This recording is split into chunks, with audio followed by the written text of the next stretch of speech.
All of these things can improve and get better. Now, as far as treatment options are concerned, you have a couple of different options. One of those is what we call CPAP, and CPAP is the breathing device you use while you sleep at night.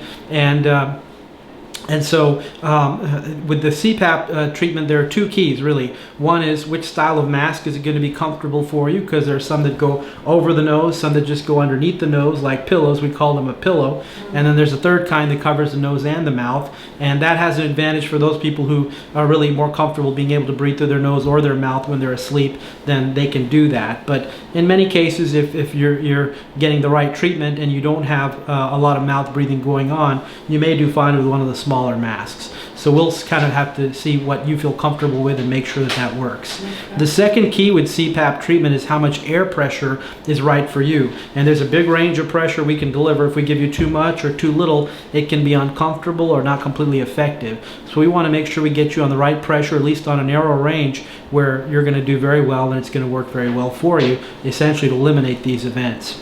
And so with CPAP treatment,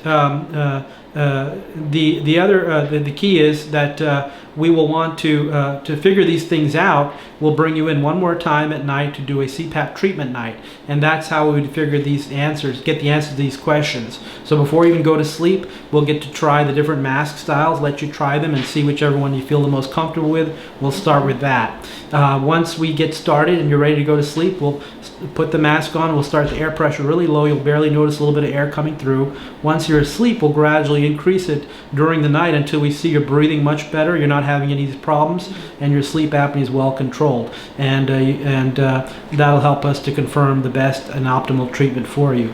The other key with what we had discussed also is that since you've tried CPAP in the past, briefly and had some difficulty with it, what we're also going to do is, and this is what we tend to do in severe cases of sleep apnea like you have now, is we're more aggressive in trying to also try bi-level treatment or bi-level PAP. That's a step above CPAP. It looks the same and it can work with the same style of mask. The difference is though CPAP is delivering you one pressure whether you inhale or exhale, and it's continuous. Bi-level or BiPAP has an advantage where it's two pressures. One when you inhale and one when you exhale. It drops. So when you're exhaling, the pressure drops a little bit.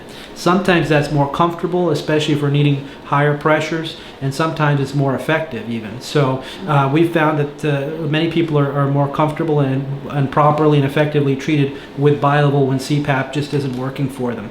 And so in cases like this where you've tried CPAP in the past, it didn't work for you, bi-level times often can be much more comfortable and effective. So what we're going to do on the night you come in is we're actually going to use CPAP for the first half of the night, couple hours, and then we're just going to switch to bi-level. You won't even know it because we'll be doing it remotely from the other room, so we don't have to enter the room to do that. But we'll make a switch and we'll see which one works better for you. If you get good results with both, great. We can use the first one. In case you're doing better with one treatment than the other, then obviously that's the one we'll prescribe.